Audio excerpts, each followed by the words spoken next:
So let me say a very good morning to our viewers out there.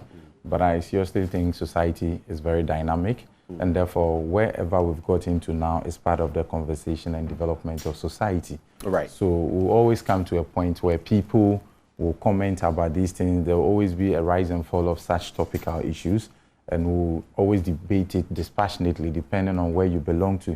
You see, when it comes to the legislation of laws, there's those that believe in the natural law theories, those that believe in the positive law theories, and these are different schools of thought that are not compatible.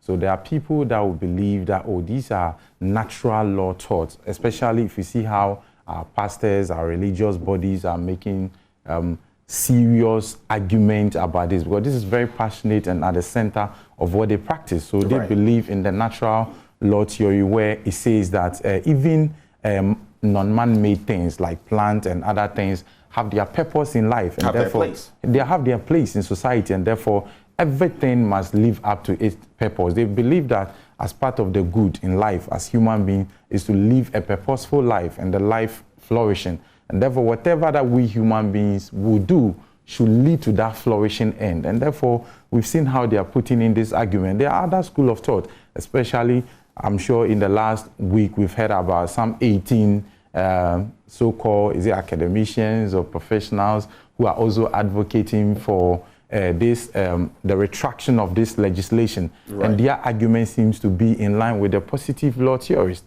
which says that they believe that laws must be made in place for the common good of society.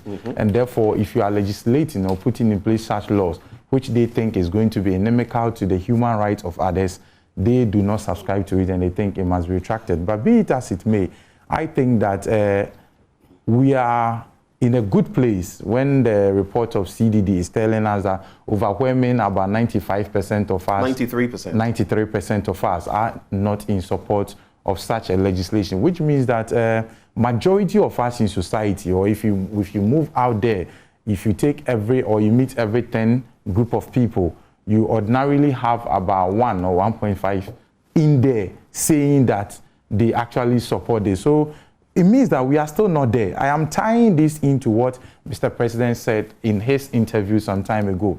You see, society must come to terms with some of these things and advocate for, or the general good of society must clamor for this. We are in a place that we want this to happen. But as it stands now, Ghana, we are not in that place. The whole of us. So let me just take you up there. We'll get to the specifics. But the president said it was bound to happen in that interview. After which we've had concerns raised, and the president saying that, well, legislation and all of that, if we feel, when we get to that point where we feel we must do something, we are going to do it. Have we got to that point? I mean, you're talking about the numbers. The CDD's research shows that 93% of Ghanaians are not so tolerant when it comes to... And that's a statement of fact, yes. We've not gotten there LGBTQI. Yet. We've not gotten there yet. And like the president was saying, sometime back in the UK, in the US, it was an illegitimate act, and people did not believe in it. Society was not clamoring for it.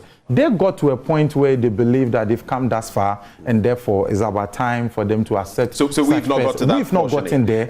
Our traditions, our customs, and everything vehemently object to this, and there's no way we've gotten to this point for us to accept such practices as part of our customs and traditions. And mind you,